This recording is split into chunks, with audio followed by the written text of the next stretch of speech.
Welcome to Bhavat media news. ముందుగా headlines చూద్దాం.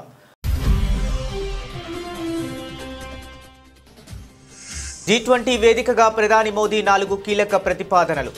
ప్రపంచ అభివృద్ధికి కొత్త దారి.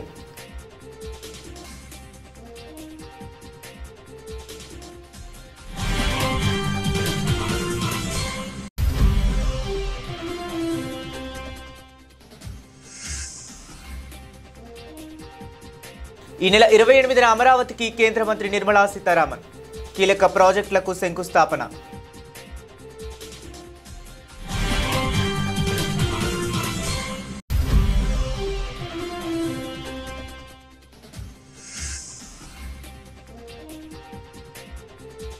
తిరుమల ప్రసాదంపై వ్యాఖ్యలు, క్షమాపణలు చెప్పిన యాంకర్ శివజ్యోతి.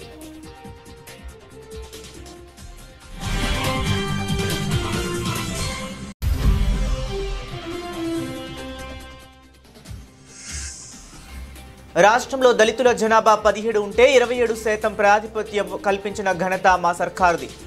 అందశ్రీ సంస్మరణ సభలో సీఎం రేవంత్ రెడ్డి.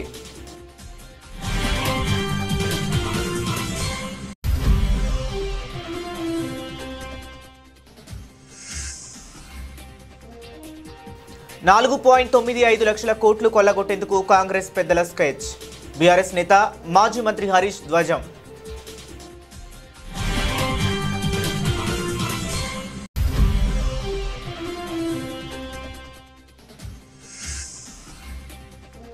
పుట్టపర్తిలో మంత్రి లోకేష్ ప్రజా దర్బార్, వెల్లువెత్తిన వినతులు.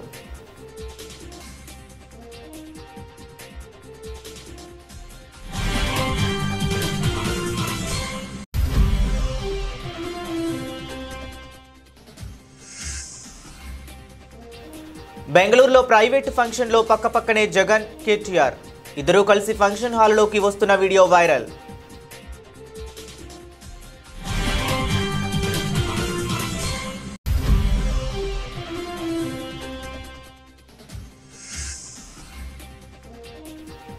చంద్రబాబు అధికారంలోకి వచ్చాక ఏ పంటకు మద్దతు ధర లభించలేదు. కృష్ణా జిల్లా వైఎస్ఆర్సీపీ అధ్యక్షులు పేర్ని నాని.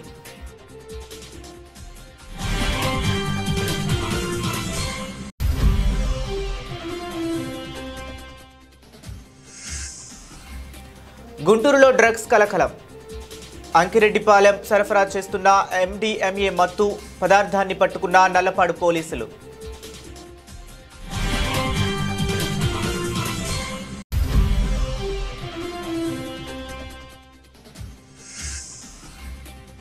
చెక్ డ్యాంలను కూడా కూల్చేస్తున్న కాంగ్రెస్ చవట దద్దమ్మలు. కాంగ్రెస్ నాయకుల అండదండలతో రాత్రికి రాత్రి కూల్చివేసిన ఇసుక మాఫియా.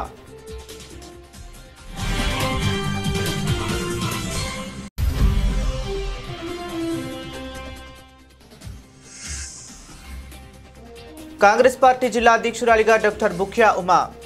మహబూబాబాద్ ఎమ్మెల్యే క్యాంపు కార్యాలయంలో బాణసంచా కాల్చి సంబరాలు.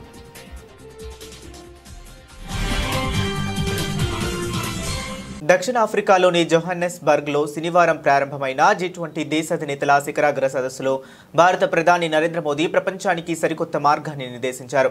ప్రారంభ సెషన్లో ప్రసంగించిన ఆయన ప్రపంచ అభివృద్ధి ప్రమాణాలను పునఃపరిశీలించాల్సిన అవసరం ఉందని నొక్కి చెప్పారు. సమ్మిళిత సుస్థిర వృద్ధి లక్ష్యంగా పలు కీలకమైన వినూత్నమైన 4 కార్యక్రమాలను ప్రతిపాదించారు.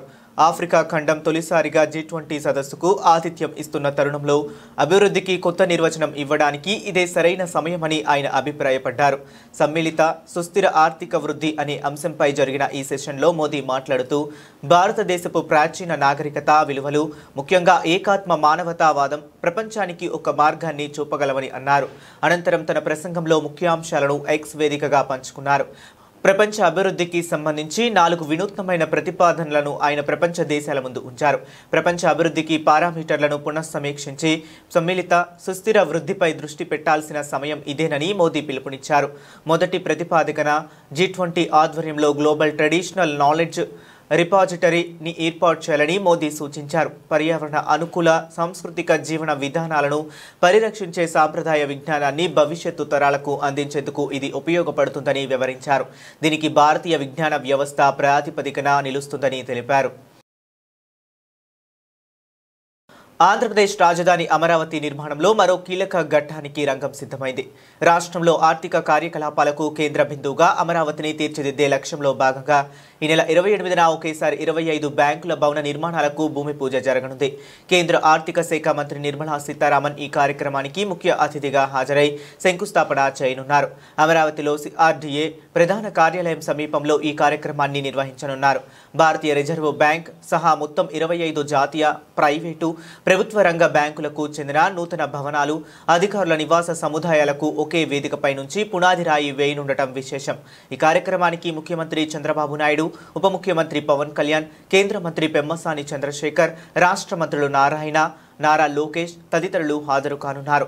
రాజధానిని ఆర్థిక కేంద్రంగా అభివృద్ధి చేసే ప్రణాళికలో భాగంగా సిఆర్డీఏ ఇప్పటికే ఈ బ్యాంకులకు అవసరమైన భూములను కేటాయించింది. ఒకే రోజున ఇన్ని బ్యాంకుల భవనాలను శంకుస్థాపన చేయడం ద్వారా అమరావతి వృద్ధికి, రాష్ట్ర ఆర్థిక వ్యవస్థకు నూతన ఉత్తేజం లభిస్తుందని విశ్లేషకులు భావిస్తున్నారు. ఈ పరిణామం అమరావతి భవిష్యత్తుపై పెట్టుబడిదారులలో విశ్వాసాన్ని పెంచేందుకు దోహదపడుతుందని అంచనా వేస్తున్నారు. సోషల్ మీడియాలో ఎప్పుడూ చురుగ్గా ఉండే ప్రముఖ యాంకర్ శివజ్యోతి ఇటీవల తిరుపతి ప్రసాదంపై చేసిన వ్యాఖ్యలు తీవ్ర వివాదాస్పదంగా మారాయి. ఆమె మాటలపై నెటిజన్ల నుంచి తీవ్ర విమర్శలు, ట్రోలింగ్ వెల్లువెత్తుతుండటంతో శివజ్యోతి తాజాగా ఓ వీడియో విడుదల చేసి బేషరతుగా క్షమాపణలు తెలిపారు. ఇటీవల తిరుమల దర్శనం ప్రసాదం గురించి శివజ్యోతి చేసిన కొన్ని వ్యాఖ్యలు సోషల్ మీడియాలో దుమారం రేపాయి. దీంతో మనోభావాలు దెబ్బతిన్నాయని పలువురు ఆగ్రహం వ్యక్తం చేశారు. ఈ నేపథ్యంలో స్పందించిన ఆమె తన తప్పును అంగీకరిస్తూ ఒక వీడియోను పంచుకున్నారు. పొద్దుట్ నుంచి తిరుపతి ప్రసాదం గురించి నేను మాట్లాడిన మాటలు చాలా మందిని బాధించాయి. వివరణ ఇచ్చే ముందు హర్ట్ అయిన ప్రతి ఒక్కరికి సారీ చెబుతున్నారు అని ఆమె పేర్కొన్నారు. తాము 10,000 ఖరీదైన L1Q లైన్లో వెళ్లామని, ఆ ఉద్దేశంతోనే ఖరీదైన లైన్ అని అన్నారని, అంతేకాని మేము ధనవంతులం అనే అహంకారంతో కాదని ఆమె స్పష్టతనిచ్చారు. తనకు వెంకటేశ్వర స్వామి అంటే ఎనలేని భక్తి అని, 4 నెలలుగా శనివారం వ్రతాలు కూడా చేస్తున్నానని తెలిపారు. నాకు అత్యంత విలువైన నా బిడ్డను ఆ వెంకటేశ్వర స్వామియే ఇచ్చాడు. అలాంటిది ఆయన గురించి నేనెలా తప్పుగా మాట్లాడతాను అంటూ భావోద్వేగానికి గురయ్యారు. నా ఉద్దేశం అది కాకపోయినా నా మాటలు తప్పుగా ఉన్న మాట వాస్తవం. యూట్యూబ్ ఛానళ్లు కేసుల భయంతో కాకుండా అలా మాట్లాడి ఉండకూడదని నాకే అనిపించింది. అందుకే క్షమాపణ కోరుతున్నాను. భవిష్యత్తులో ఇలాంటి పొరపాటు పునరావృతం కాదు అని శివజ్యోతి స్పష్టం చేశారు. ఆమె క్షమాపణతో ఈ వివాదం సద్దుమణిగినట్లే భావిస్తున్నారు. అందరికీ నమస్తే. సో పొద్దున్న నుంచి తిరుపతి ప్రసాదం గురించి నేను మాట్లాడిన వీడియో, నేను మాట్లాడిన మాటలు చాలా మందికి తప్పుగా అనిపిస్తున్నాయి. సో ఎక్స్ప్లెనేషన్ ఇచ్చే ముందే ఆ మాటలకు ఎవరన్నా హర్ట్ అయి ఉంటే డెఫినెట్గా సారీ చెప్తున్నాను. అండ్ నన్ను రెగ్యులర్గా ఫాలో అయ్యేటోళ్లకు నాకు వెంకటేశ్వర స్వామి ఎంత ఇష్టమో తెలుసు. యూట్యూబ్లో, ఇన్స్టాగ్రామ్లో 3 నెలలు 4 నెలల సంధి శనివారాల వ్రతాల గురించి, వాటి డీటెయిల్స్ గురించి నేను చెప్తూనే ఉన్నా. అవేవి దేని గురించి ఎవరు మాట్లాడుకోలేరు. అన్ఫార్చునేట్లీ దీని గురించి మాట్లాడినరు. ఏదైనా సరే తప్పు జరిగింది నా సైడ్ నుంచి. నా మాటలు తప్పుగా ఉన్నాయి తప్పితే నా ఇంటెన్షన్ అది కాదు. మేము రిచ్ అని అన్నది 10,000 L1Q లైన్లో నిలబడ్డప్పుడు, పొద్దున ప్రసాదం తీసుకునేటప్పుడు కాస్ట్లీ లైన్లో నిలబడ్డమని ఆ ఉద్దేశంతో అన్నాను. ఏం జరిగినా సరే ఇప్పుడు నేను ఏది ఇచ్చినా మీకు ఎక్స్ప్లెనేషన్ లాగానే అనిపిస్తుంది తప్పితే నేను తప్పు ఒప్పుకున్నట్టు మీకు అనిపించదు. అందుకోసం నేను దాని గురించి ఎక్స్ప్లెనేషన్ కూడా ఇస్తలేను. తప్పు అయితే నా సైడ్ నుంచి జరిగింది అండ్ నా తమ్ముడు సోను తరపు నుంచి కూడా జరిగింది. తను అవైలబుల్లో లేడు. తన తరపున, నా తరపున అందరికీ సారీ చెప్తున్నా. సో నా ఇంట్లో వెంకటేశ్వర స్వామి, నా చేతి మీద వెంకటేశ్వర స్వామి, అన్నిటికన్నా ముఖ్యంగా జీవితంలో నాకు అత్యంత విలువైంది నా బిడ్డ. నా బిడ్డను కూడా వెంకటేశ్వర స్వామి ఇచ్చిండు. నేను ఆయన గురించి తప్పుగా ఎట్లా మాట్లాడతా? అస్సలు ఆయన గురించి తప్పుగా మాట్లాడా. ఆయన గురించే కాదు, నన్ను రెగ్యులర్గా ఫాలో అయ్యేటోళ్లకు నేను అన్ని మతాల దేవులను మొక్కుతా, అందరి దేవులను మొక్కుతా. అందులో వెంకటేశ్వర స్వామి నా జీవితాన్ని మార్చిండు. ఈ రోజు నేను అనుభవించే ఏది కూడా ఆయన దయలేకపోతే కాదు. అట్లాంటిది ఆయన గురించి నేను ఎందుకు మాట్లాడతా? అయినా సరే తెలుసో తెలకో పొరపాటు మాటలు అయితే నా నోటి నుంచి, మా తమ్ముడు నోటి నుంచి వచ్చినాయి. దానికి డెఫినెట్గా సారీ అడుగుతున్నా. ఇదేదో యూట్యూబ్ ఛానల్ ఏమంటారు వీడియోస్ పెట్టి కేసులు పెడతా అన్నందుకు కాదు, నాకు కూడా అనిపించింది అయ్యో అట్లా మాట్లాడి ఉండకూడదని, అందుకోసం పెడుతున్నాను తప్పితే ఇంకొక ఉద్దేశం అయితే ఏమీ లేదు. నేను మళ్ళొకసారి టీటీడీ మెంబర్స్కి అండ్ నా మాటల వల్ల హర్ట్ అయిన ప్రతి ఒక్కరికి నేను నా తరపు నుంచి సారీ చెప్తున్నా. అండ్ ఇంకోసారి మళ్ళీ ఎప్పుడు రిపీట్ చేయను.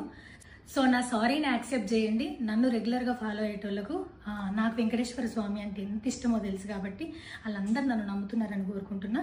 మళ్ళొకసారి ఎక్స్ప్లెనేషన్ కాదు, సారీ చెప్పినంత మాత్రాన తప్పు ఒప్పైపోతుందని కూడా కాదు. బట్ నేను చేయగలిగింది ఇది ఒక్కటే కాబట్టి మళ్ళొకసారి అందరికీ సారీ. అండ్ డెఫినెట్గా ఐ ప్రామిస్ ఇంకోసారి ఇది రిపీట్ అవ్వదు. పాలకుల ఆధిపత్యం చలాయించుకున్నప్పుడల్లా తెలంగాణ గడ్డ మీద పుట్టిన కవులు కళాకారులు గొంగడి దులిపి గజ్జకట్టి గలాన్ని సవరించి పోరాటంలో దుమికి నియంతలను తరిమి కొడతారని చరిత్ర చెబుతుందని అలాంటి స్ఫూర్తిదాయకమైన సాహితీవేత్తల్లో ఒకరు అందెశ్రీ అని సీఎం రేవంత్ రెడ్డి పేర్కొన్నారు.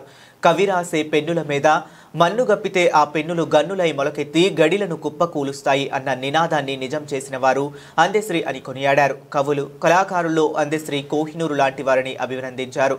తనకు ఆయన ఎంతో ఆప్తులని మనసుకు దగ్గరివారని భావోద్వేగంతో చెప్పారు. మంత్రి అడ్లూరి లక్ష్మణ్ కుమార్ సారథ్యంలో శనివారం రవీంద్ర భారతిలో జరిగిన తెలంగాణ రాష్ట్ర గీత రచయిత అందెశ్రీ సంస్మరణ సభకు ముఖ్య అతిథిగా సీఎం రేవంత్ రెడ్డి హాజరయ్యారు. అందెశ్రీ చిత్రపటానికి నివాళులు అర్పించిన అనంతరం ఆయన మాట్లాడారు.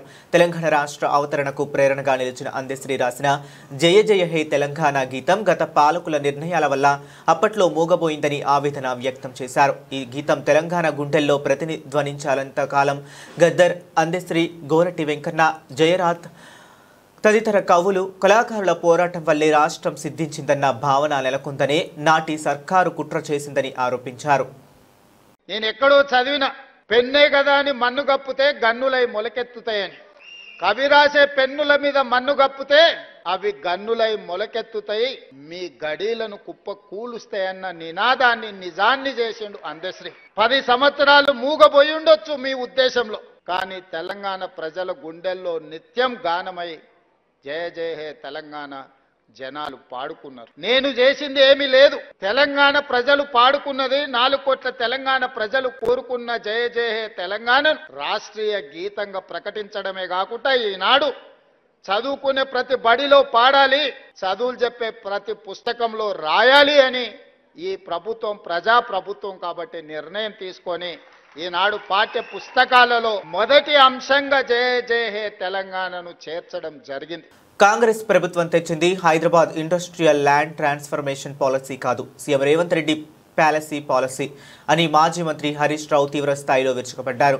ముఖ్యమంత్రి అనుముల రేవంత్ రెడ్డి కాదని అమ్మకాల రేవంత్ రెడ్డి అని ఎద్దేవా చేశారు. కుంభకోణాలకు కేరాఫ్ అయిన కాంగ్రెస్ హెచ్ఐఎల్టీపీ ముసుగులో 9,292 ఎకరాలకు పప్పు బెల్లల్లా పంచిపెడుతున్నారని, తద్వారా దేశంలో అతిపెద్ద కుంభకోణానికి తెరలేపిందని ఆరోపించారు. శనివారం ఆయన తెలంగాణ భవన్లో విలేకరులతో మాట్లాడారు. సీఎం రేవంత్ రెడ్డి అన్నదమ్ములు, సన్నిహితులు, అనుచరులు కలిపి పారిశ్రామికవేత్తలతో కుమ్మక్కై 5 లక్షల కోట్ల విలువైన భూములను కేవలం 5,000 కోట్లకే కొల్లగెట్టేందుకు ప్రయత్నిస్తున్నారని సంచలన ఆరోపణలు చేశారు. కేసీఆర్ పాలనలో పరిశ్రమలు, దవాఖానాలు, ఐటీ పార్కులకు అనుమతిస్తున్నట్లు మీడియాలో వార్తలు వచ్చేవి. రేవంత్ రెడ్డి పాలనలో ఓఆర్ఆర్ లోపల భూముల బయట అమ్మకానికి పెట్టినట్లు వార్తలు వస్తున్నాయి. కేసీఆర్ అంటే నమ్మకం, రేవంత్ అంటే అమ్మకం అని చురకలంటించారు. కాంగ్రెస్ ప్రభుత్వం తెచ్చింది Hyderabad industrial land transformation policy కాదు, Hyderabad industrial land looting policy అని నిప్పులు చెరిగారు. ఔటర్ రింగ్ రోడ్ చుట్టుపక్కల ఉన్న భూములను టీజీఐఐసి విలువ ప్రకారం కాకుండా సబ్ రిజిస్టర్ విలువ కేవలం 30% దారాదత్తం చేయాలని చూడటం దుర్మార్గమని ధ్వజమెత్తారు అని చర్చ జరిగింది. ఉదాహరణకు ఐపీ మల్లాపూర్లో 240 ఎకరాల భూమి ఉంటే ఎస్ఆర్ఓ వాల్యూ 17,581, టీజీఐసి విలువ 36,827, మోర్ దాన్ డబుల్. అంటే మీరు 36,000 నువ్వు భూమి కేటాయించేది ఉంటే నీ టీజీఐసి రికార్డులో 36,000 ఉన్నది, అది ఇడిచిపెట్టి తక్కువ ధర ఎస్ఆర్ఓ వాల్యూకు 17,000కి ఎందుకు అప్పచెప్తున్నావు? అదేవిధంగా ఉప్పల్ ఇండస్ట్రియల్ ఎస్టేట్ ఉప్పల్ 447 ఎకరాలు ఉంది, అక్కడ సబ్ రిజిస్ట్రేషన్ వాల్యూ 21,886, టీజీఐసి విలువ 52,523, నీ ధర 52,000, నీ బుక్కులో 52,523 ఉంటే నువ్వు అంతకంటే తక్కువ ధర 21,000కు, ఆ 21,000లో 30% ఎందుకు కట్టబెడుతున్నావు? What is this? అట్లే గాంధీనగర్లో sub registration value SRO value 14,591, TGIC ధర 46,895, 4 టైమ్స్. నీ ధర 46,000, ఎస్ఆర్ఓ 14,000, ఆ 14,000 30%కే ఇస్తా అంటాడు రేవంత్ రెడ్డి గారు. అట్లు చాలా ఉన్నాయి. ఇంకా అట్లా పోతే హయత్ నగర్ 14,591 ఎస్ఆర్ఓ వాల్యూ. రాష్ట్ర ఐటీ విద్యాశాఖ మంత్రి నారా లోకేష్ పుట్టపర్తిలోని తన క్యాంపు కార్యాలయంలో 74వ రోజు ప్రజా దర్బార్ కార్యక్రమాన్ని నిర్వహించారు. ఈ సందర్భంగా మంత్రిని కలిసేందుకు శ్రీ సత్యసాయి జిల్లా నలుమూలల నుంచి సామాన్య ప్రజలు, టీడీపీ కార్యకర్తలు పెద్ద సంఖ్యలో తరలివచ్చారు. ప్రతి ఒక్కరిని ఆప్యాయంగా పలకరించిన లోకేష్ వారి సమస్యలను ఓపికగా విని వినతి పత్రాలు స్వీకరించారు. ప్రజా దర్బారులో పలువురు తమ గోడును మంత్రి ముందు వెళ్లబోసుకున్నారు. గత వైసీపీ ప్రభుత్వ హయాంలో అప్పటి ఎమ్మెల్యే కేతిరెడ్డి వెంకటరామరెడ్డి ప్రోద్బలంతో తనపై అక్రమ కేసులు బనాయించారని, వాటిని ఎత్తివేయాలని ముదిగుబ్బ మండలానికి చెందిన డి లోకేష్ విజ్ఞప్తి చేశారు. అదేవిధంగా చెన్నై కొత్తపల్లిలో తాను కొనుగోలు చేసిన ఇంటి స్థలాన్ని వైసీపీ నేతల అండదండలతో కబ్జా చేశారని మాకర్ల కుంటపల్లికి చెందిన టి నాగభూషణం మంత్రికి ఫిర్యాదు చేశారు. వీరితో పాటు భవన నిర్మాణ కార్మికుడైన తనకు ఆర్థిక ఇబ్బందులు ఉన్నాయని ఆదుకోవాలని బుక్కపట్నం వాసి రామాంజనేయులు కోరారు. ఎంఏ బీఈడీ పూర్తి చేసిన తనకు ఎండోమెంట్ కార్యాలయంలో ఉద్యోగం కల్పించాలని పుట్టపర్తికి చెందిన జయలక్ష్మి విన్నవించారు. ప్రజల నుంచి వచ్చిన వినతులన్నిటినీ పరిశీలించి తగిన చర్యలు తీసుకొని న్యాయం చేస్తామని మంత్రి లోకేష్ వారికి భరోసా ఇచ్చారు. ఆంధ్రప్రదేశ్ మాజీ ముఖ్యమంత్రి వైసీపీ అధినేత Jagan, BRS working president KTR ఒకే వేదికపై కలుసుకున్నారు. ఈరోజు సాయంత్రం బెంగళూరులోని ఓ ప్రైవేటు కార్యక్రమంలో వీరిద్దరూ పాల్గొన్నారు. పక్కపక్కనే కూర్చొని కాసేపు ముచ్చటించారు. కేటీఆర్ ఏదో చెబుతుండగా జగన్ వేడుకను తిలకిస్తూ విన్నారు. ఇందుకు సంబంధించిన ఫోటోలు, వీడియోలు సామాజిక మాధ్యమాల్లో వైరల్ అవుతున్నాయి. వారిద్దరూ కలిసి బయట నుంచి ఫంక్షన్ హాలులో వస్తున్న వీడియోలు కూడా సోషల్ మీడియాలో హల్చల్ చేస్తున్నాయి.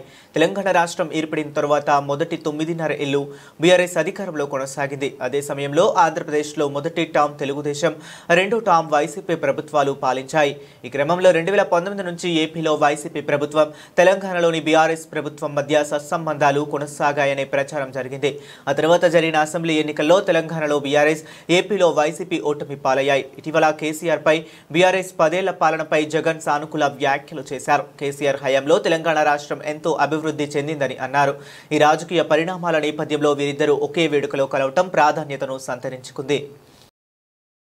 చంద్రబాబు అధికారంలో వచ్చాక ఏ పంటకు మద్దతు ధర లభించలేదు. చంద్రబాబు కాలు మోపాక వచ్చిన తుఫాను వల్ల పంటలు దెబ్బతింటుంటే ఒక్క రైతుకు కూడా ఇన్సూరెన్స్ రాలేదు. ఏ రైతుకు పంట నష్టపరిహారం అందలేదు. రైతులు వ్యవసాయాన్ని వదిలేసేలాగా చేసి తనకు అనుకూలమైన వ్యాపారస్తులకు భూములను దారాదత్తం చేస్తున్నాడు చంద్రబాబు అని మాజీ మంత్రి, కృష్ణా జిల్లా వైఎస్ఆర్సీపీ అధ్యక్షులు పేర్ని నాని మండిపడ్డారు.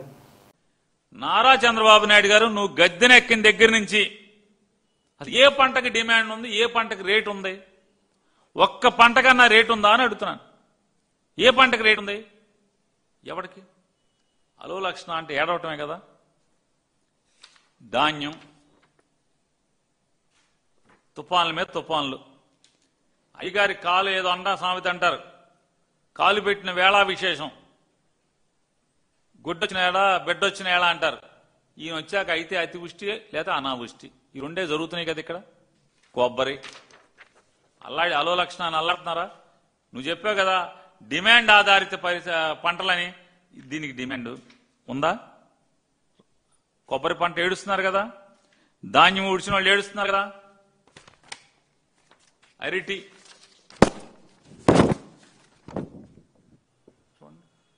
పశువులు మేస్తున్నాయి.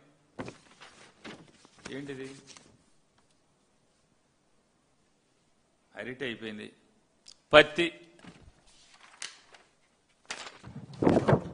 తొక్కేస్తున్నారు, తగలబెడుతున్నారు. రైతు ఎంత ఏడుస్తాడు. ఈ నెల 24 నుంచి రైతన్నా మీకోసం అంట. నేను టెలికాన్ఫరెన్స్ పెట్టి చెప్తున్నాడు. ఏంటంటే అన్నదాతల ఇళ్లకు ప్రజాప్రతినిధులు, అధికారులు పంచసూత్రాల అమలు ద్వారా రైతులకు కలిగే మేలుపై అవగాహన అంట.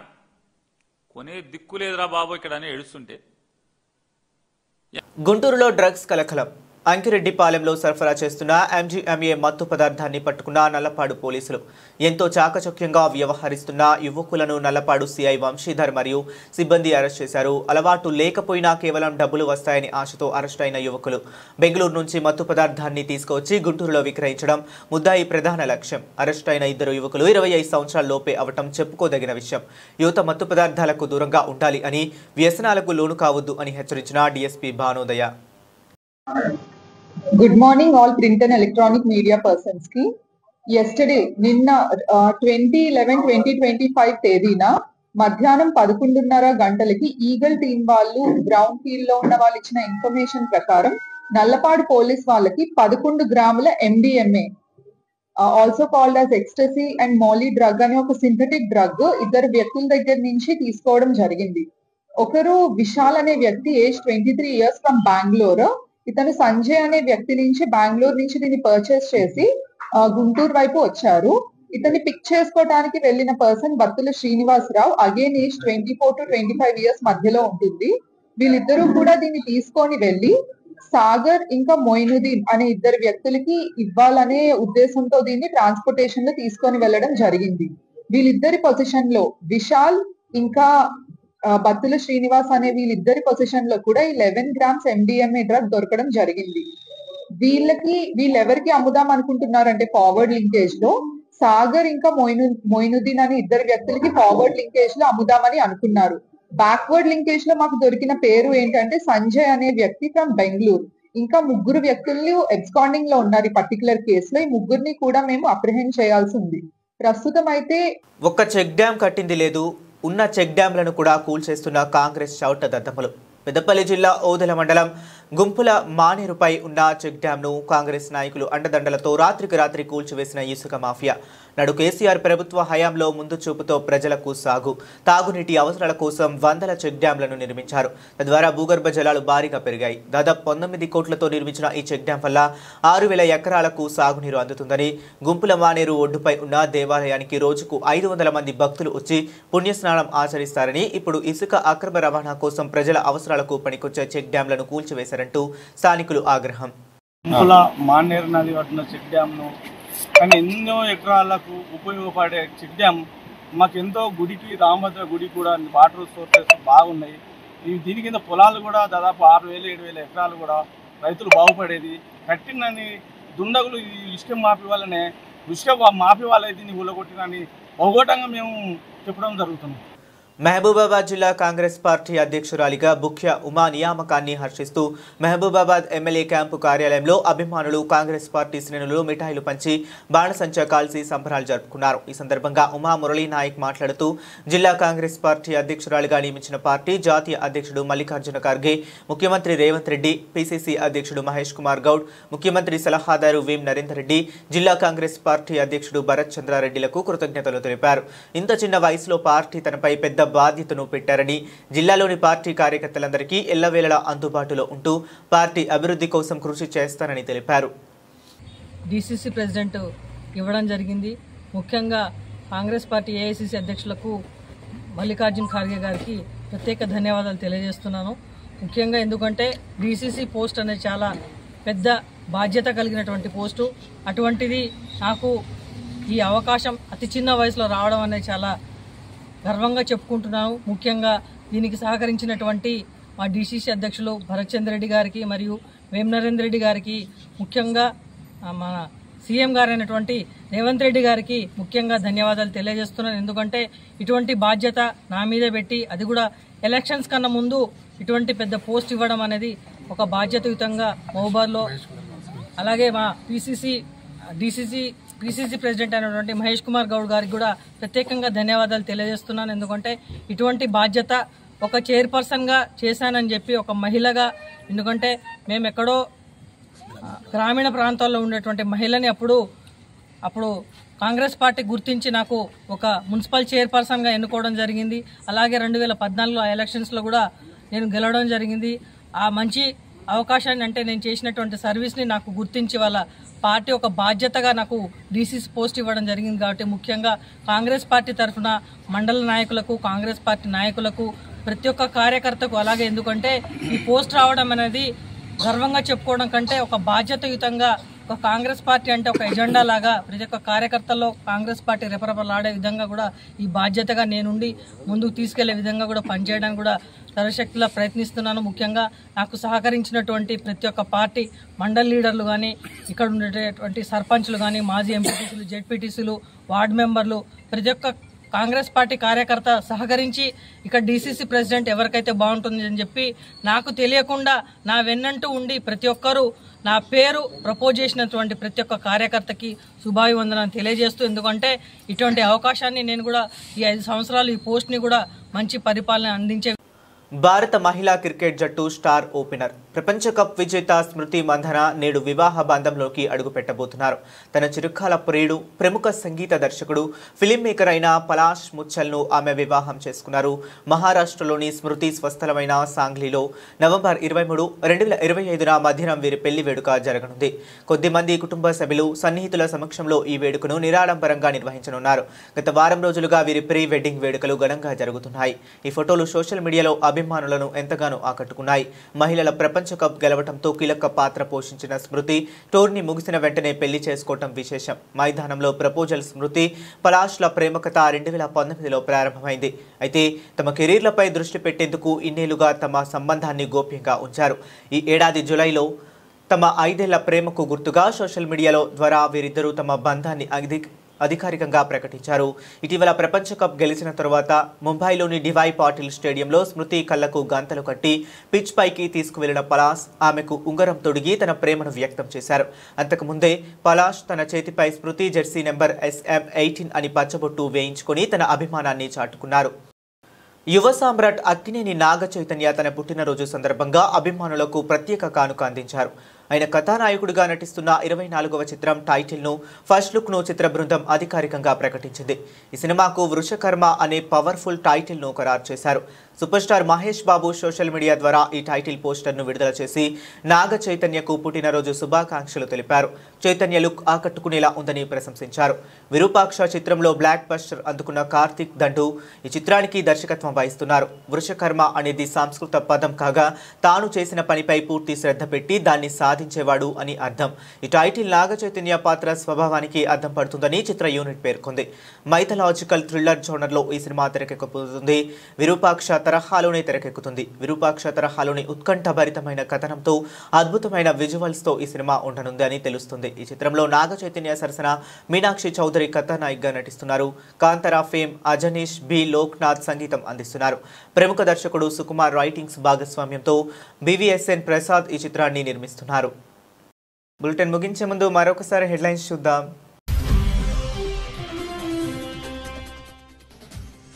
G20 వేదికగా ప్రధాని మోదీ 4 కీలక ప్రతిపాదనలు. ప్రపంచ అభివృద్ధికి కొత్త దారి.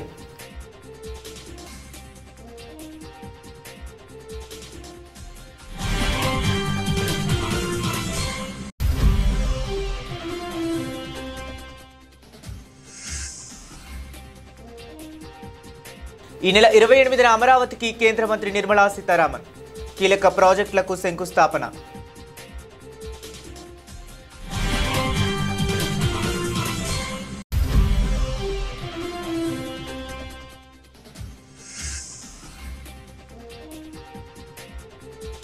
తిరుమల ప్రసాదంపై వ్యాఖ్యలు, క్షమాపణలు చెప్పిన యాంకర్ శివజ్యోతి.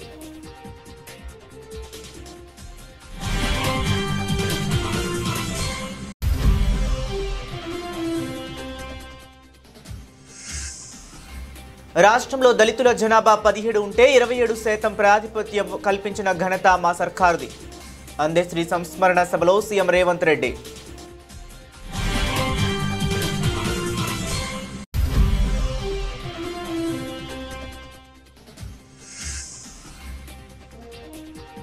$4.95 లక్షల కోట్లు కొల్లగొట్టేందుకు కాంగ్రెస్ పెద్దల స్కెచ్.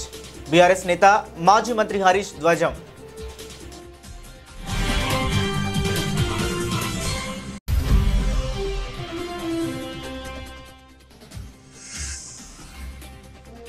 పుట్టపర్తిలో మంత్రి లోకేష్ ప్రజా దర్బార్, వెల్లువెత్తిన వినతులు.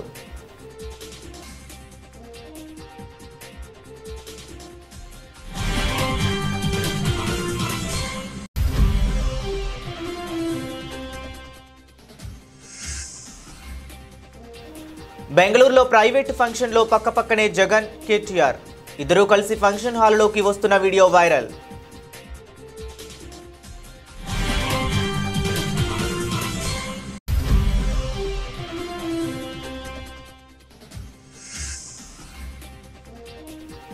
చంద్రబాబు అధికారంలోకి వచ్చాక ఏ పంటకు మద్దతు ధర లభించలేదు. కృష్ణా జిల్లా వైఎస్ఆర్సీపీ అధ్యక్షులు పేర్ని నాని.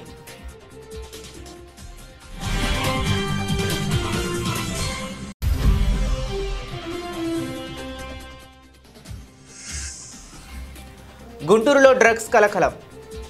అంకిరెడ్డిపాలెం సరఫరా చేస్తున్న MDMA మత్తు పదార్థాన్ని పట్టుకున్న నల్లపాడు పోలీసులు.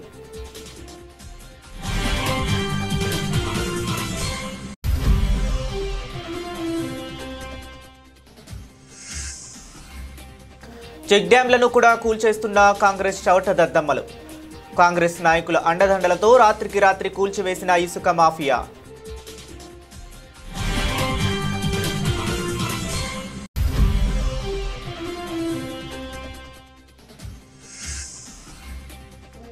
కాంగ్రెస్ పార్టీ జిల్లా అధ్యక్షురాలిగా doctor Bukhya Uma. Mahabubabad MLA camp కార్యాలయంలో బాణసంచా కాల్చి సంబరాలు.